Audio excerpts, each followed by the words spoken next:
Hello guys, welcome to our channel philosophical study. सबसे पहले आप सभी को बहुत बहुत थैंक यू हमारे साथ जुड़ने के लिए। उम्मीद करूंगा आप लोग बहुत अच्छे हैं और आपका प्रिपरेशन बहुत अच्छे तरीके से चल रहे होंगे। तो गाइस, मैं राहुल मंडल स्वागत करता हूँ आप सभी को इस exam special top 10 MCQ session में। तो इस सेशन में हम लोग कोशिश करेंगे कि फिलोसॉफी के जो सिलेबस है वहाँ पर जितने सारे टॉपिक्स है वो सारे कवर करवाने के लिए। उम्मीद करूँगा ये सेशन आप लोगों को अच्छा लगेगा। तो चलिए सेशन को शुरू करते हैं। तो सेशन को शुरू करने से पहले ये हमारा हर वीक मॉक टेस्ट चल रहा है, ठीक है। तो आप इसका एडवांटेज ले सकते हो।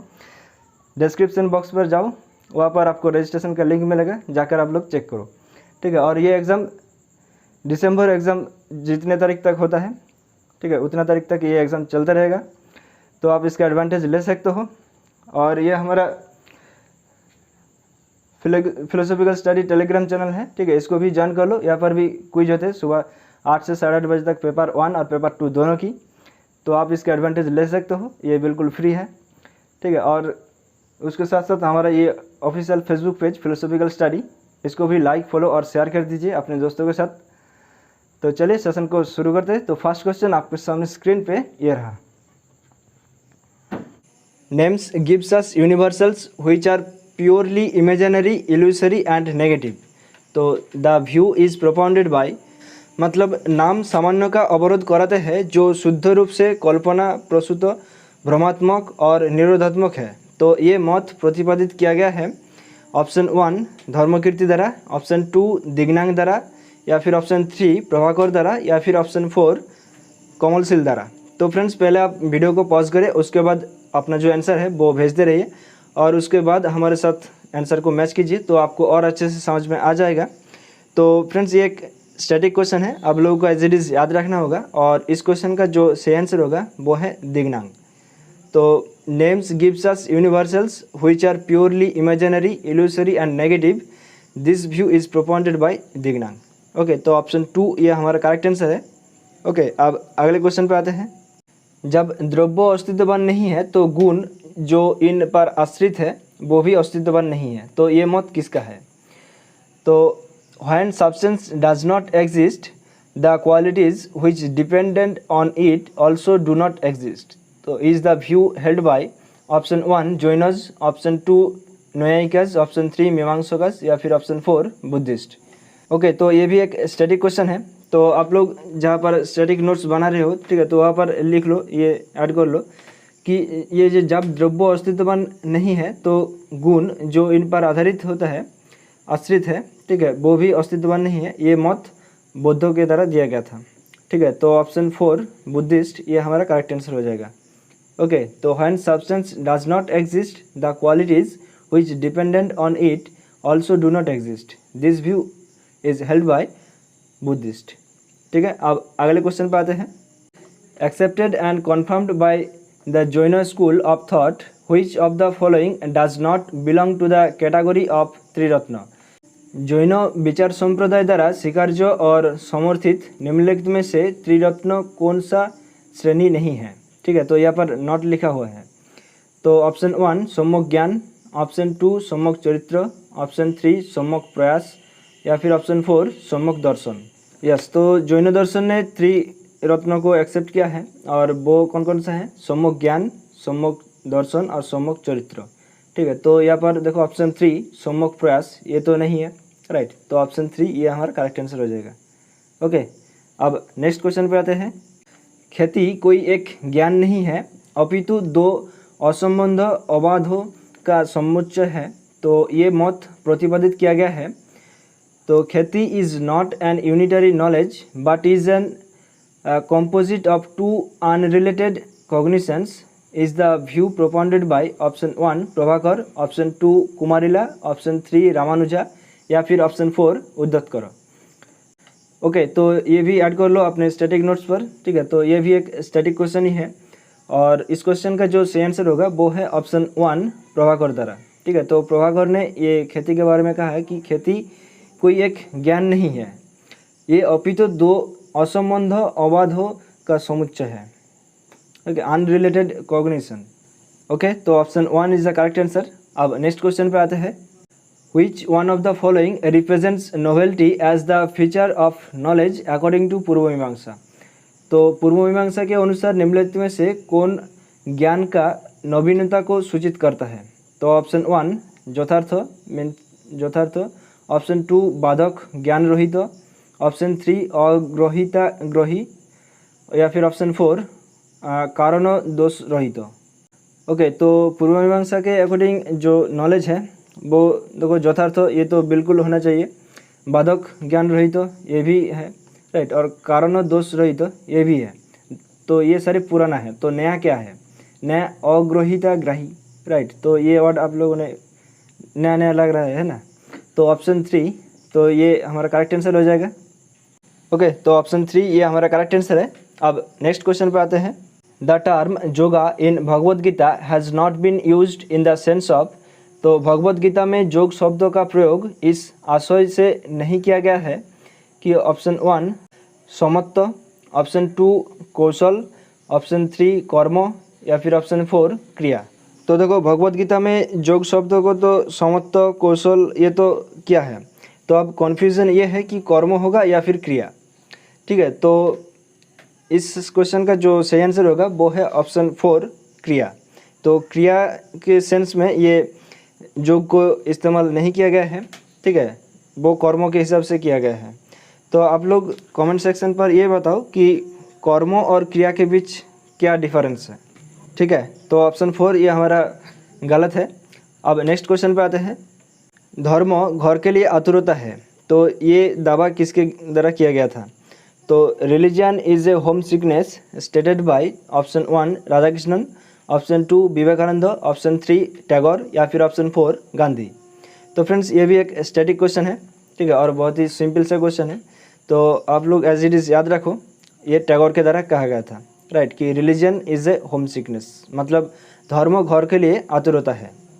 ओके, अब नेक्स्ट क्वेश्चन पे आते हैं। Which one of the following correctly depict the concept of अत्यंत भाव।